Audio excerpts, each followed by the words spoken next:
Hey guys, so let me start this video out by saying I apologize that it may be a bit long, but that's how long of a journey I had today. And I wanted to sit and video it and post it on my blog before I went to bed because I know tomorrow brings a whole nother set of adventures and I would forget about today. So there you have it. Fast forward if you need to, but I think you're gonna enjoy this. Okay, so I left my hotel in Moc Chau today around I checked out at 12 and I think I departed there about 12:30ish, and I'm thinking, okay, do I try to stick around and see some stuff in Moc Chau, or do I get going on my journey? Because the map was saying I had about like 4 hours, 4 hours and 45 minutes to my next destination. And so I was like,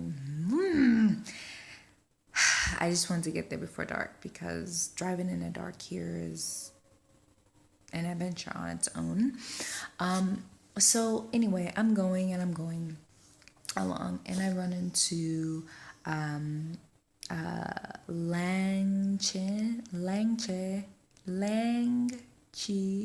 Langchi, I think that's how you say it, tea village. And so I pull in and I'm like, okay, I'll spend a little bit of time here. At least I get to snap some photos and check it out and see what it's all about.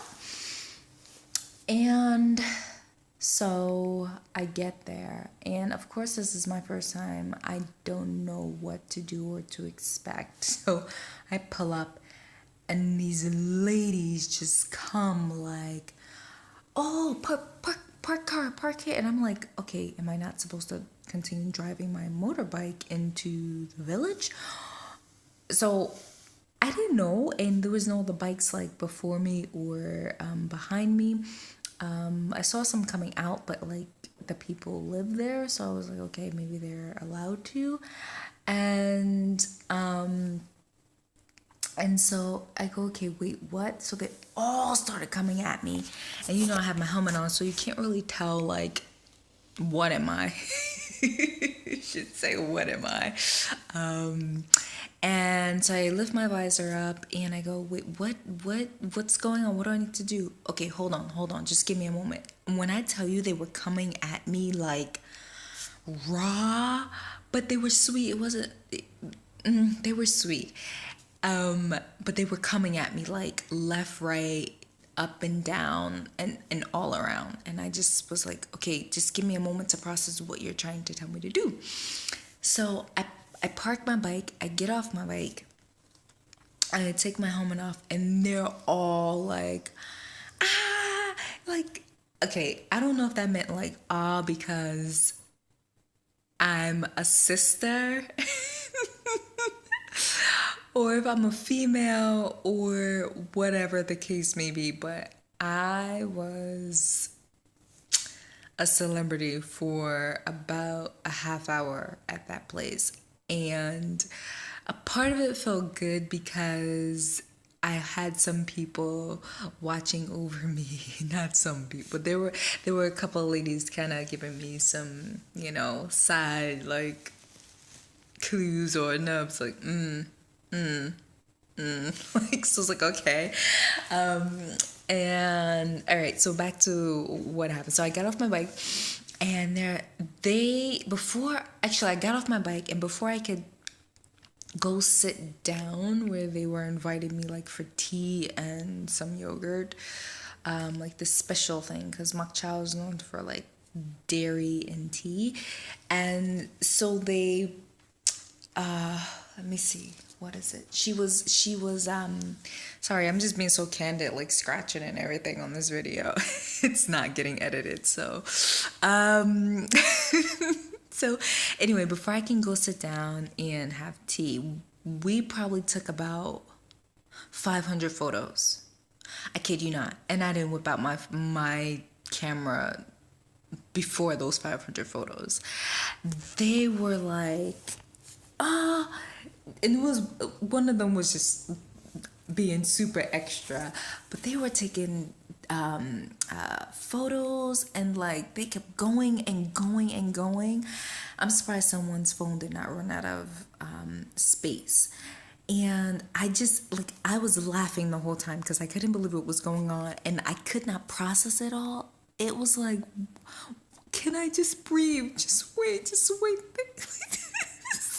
They kept going and they kept going and they kept going. I was like, wait. And one of the ladies was saying, go take a picture in the tea fields, and I'm like, yes, but then they were like, okay, sit down, have tea, and I was like, okay. So I take my helmet off, I sit down, my helmet was already off, but I grab my helmet off the bike and I go sit down. I have some tea they gave me, and I'm like, okay, I have tea. And then the lady gives me, like I said, this it was like red beans kind of with a yogurt, and it's funny because I was reading that online, that it's like one of the specialty desserts in Moc Chau. So I only ate a little bit of it because I had a long way to go and I was not sure how my stomach was going to react to it, so I only ate a little bit. And then I go take one of the girls take me to go take some photos in the fields. And so she's my little photographer. She's taking photos, blah, blah, blah. This is the one that's really being extra, like, extra. And so we're taking photos, and then we were gonna go back down to where my bike was, and then the other ladies were coming towards me, and they had clothing, and unfortunately I don't know what you call these garments, but maybe I will know by the time I post this video. They dressed me up, and I'm like, oh my gosh, she took my jacket off. I couldn't even say, like, wait, stop, like, what is going on? Took my jacket off and put the shirt on me, put the skirt on me, and just, sorry, I'm in my hotel room, so I'm like, what's going on out there? Anyway, so like just totally dressed me up, and you guys will see in the photos below. Just dressed me up, put this headpiece on me, and now they took another 500 to 1,000 photos with each camera, my camera. We were like, it was something else. It was an amazing experience. And then you had this other couple, and they were Vietnamese, but like they were on the other side or whatever. And they were laughing, and I'm like, help me. And then, so we're taking photos, and that lasted for about 15 minutes. And then I go back down to my bike. And then that same couple, the girl comes over and like wants to take a photo with me. I'm like, okay, whatever. So I sit down, and then of course they were selling me some things. So I'm like, okay, I can't buy the garments, but I couldn't get if she was trying to ask me to buy them or paid to take photos of them. I'm not really sure. But anyway, the other ladies looking out for me was like, no, don't worry about that. You don't have to be for it. So then I go, so I did buy like this green tea stuff. It's for your face. It's actually in my bag, but it's for your face. I'm looking forward to trying that at some point when I can station myself for a bit. And then I bought these candy bars, which are really good, but made of condensed milk and supposedly like a tooth rottener, so it rottens your teeth. So I won't be having too many of those. But they're known for them in Moc Chau, or very popular in Moc Chau. So anyway, so I paid for that stuff, and then I try some more tea, some oolong tea. It's very strong and bitter. But then, okay, so then I am like, okay, I gotta go. And I get on my bike, and good thing there was like a tour group coming in. So that took a lot of attention off me, and they were headed down to try and, get them and do the touristy stuff with them. So I get on my bike and then take some more photos, and then I head out. Now I'm like, dang, that set me back about 45 minutes. So I still have 4 hours and 42 minutes to go. I start riding, and then I'm along the highway 45. And at some point, well, I'm going through these mountains, so it's like through the mountains, and the roads are ridiculous. At some point, they're working on the roads, so you get these big stones, like, I guess you call them stones, rocks, whatever, but they're huge. And I'm concerned because I've never driven on any type of road conditions like that. And I'm like, how do I get over it? So I'm kind of waiting to see how the other bikes are going to do it. And these are scooters, so they're doing much better than I'm doing. But I have a clutch, so I got to pull the clutch in while I'm going, because otherwise things just get out of hand, and they don't have a clutch. So it's a little bit easier for them to maneuver. But I will say that this journey is teaching me to be a bit more comfortable on the bike like I've never been before. So I have to go through actually three instances of these big darn big stones or whatever. And then there's a time where they're doing construction and we're just waiting for the go ahead. No one tells you to go ahead. You just risk it. You sign your life away without signing. There's the big what you call it? Tractor, not tractor trailer, but anyway, it's a machine, and they're digging up the dirt. Can't think of the name right now, but it's going back and forth, so it doesn't see you. It can knock you, like literally knock you off your bike and into the wall, into the dirt, into the whatever it was. So we're like all being cautious. I'm staying behind the lady with the baby on the back of on her scooter. And she goes, fine. I go. Guess what happens? I get stuck like in dirt. So my bike just goes, So the guys come over and help me. And I'm like, thanks. Better than the other day when no one helped me at all. But, so that, and then I get through and I'm like, Jesus, how much more of this do we gotta take? Well, I gotta take because no one else seems to be bothered by it too much. So I'm going. And then I'm trying to remember what the sign said. I can't remember, but anyway, my GPS is saying I have like a few more kilometers before I get to kilometers before I get to the boat. And I'm like, why did it tell me in a boat? All right, I'll just take the road. And I ignore the boat sign the whole entire time because I saw it when I left my hotel. And I'm just like, I'm not getting on a boat. Why are you taking me towards the boat? I don't understand. Well, sure enough, the road runs out. I have no choice but to get on this darn ferry to cross the river. And the name of the river is, have it here, hold on.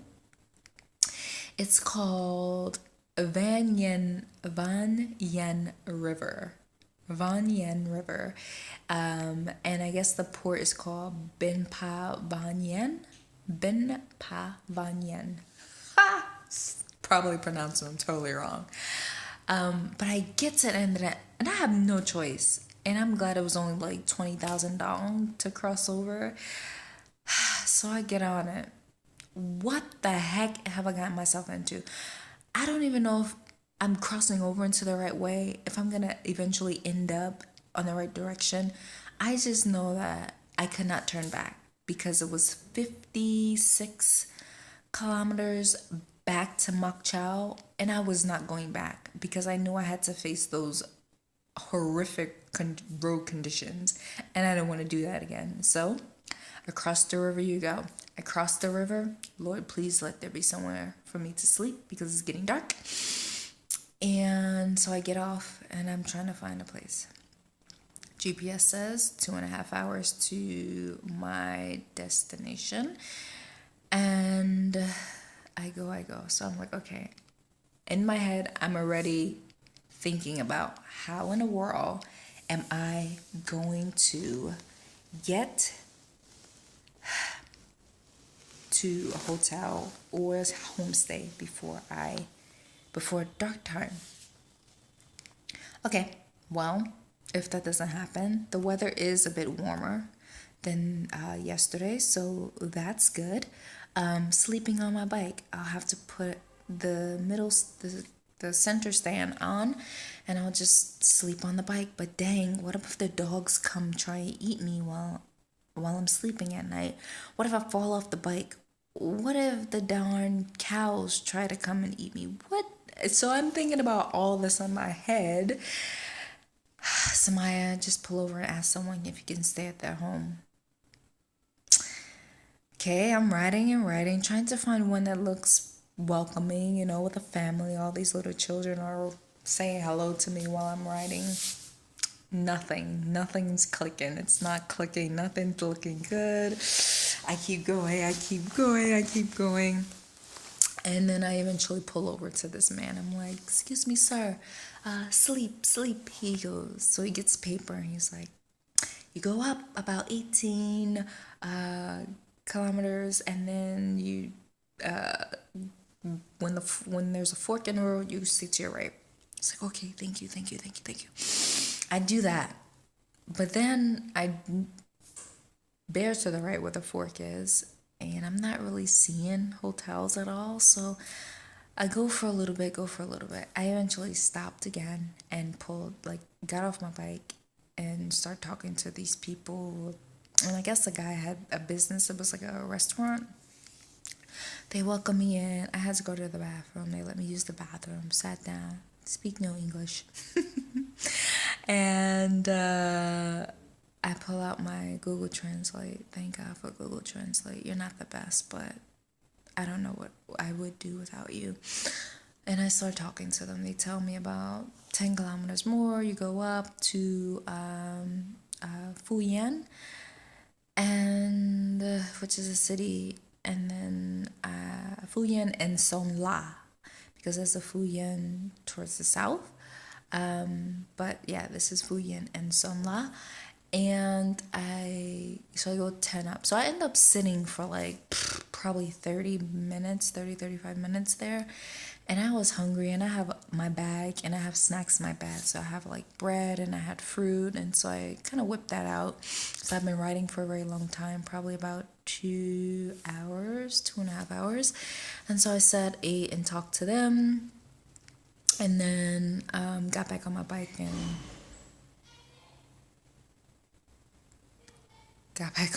and went on.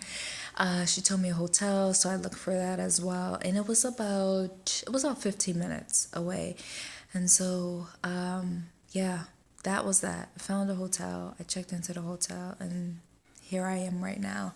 It's not the best. It's probably one. I'd say one. It's like motel, not hotel. I would say motel. But I'm starting to be concerned that every hotel is kind of used just about for, let's have a one-night stand type thing, or let's go somewhere and get it on. And I'm not really comfortable with that, because that means how often are you changing the sheets? Thank God for my silk sleeping bag. I'm telling you, I'm having such an amazing time. No, I am. It's a great experience. I can deal without these little things. But it's one night, and I get up in the morning. I actually have to get an oil change and then carry on along my journey. But that's it. Just figured I share with you guys before I forget. I hope you enjoyed this long video, and that's that's it for the night. I will post some photos below, and yeah, below in the blog post, I should say, because this video is gonna be posted on YouTube. So, yes, in the blog post there will be some photos that highlight the awesome time I had in the tea village. All right, guys, thanks for tuning in and thanks for sharing the journey with me. All right, love ya.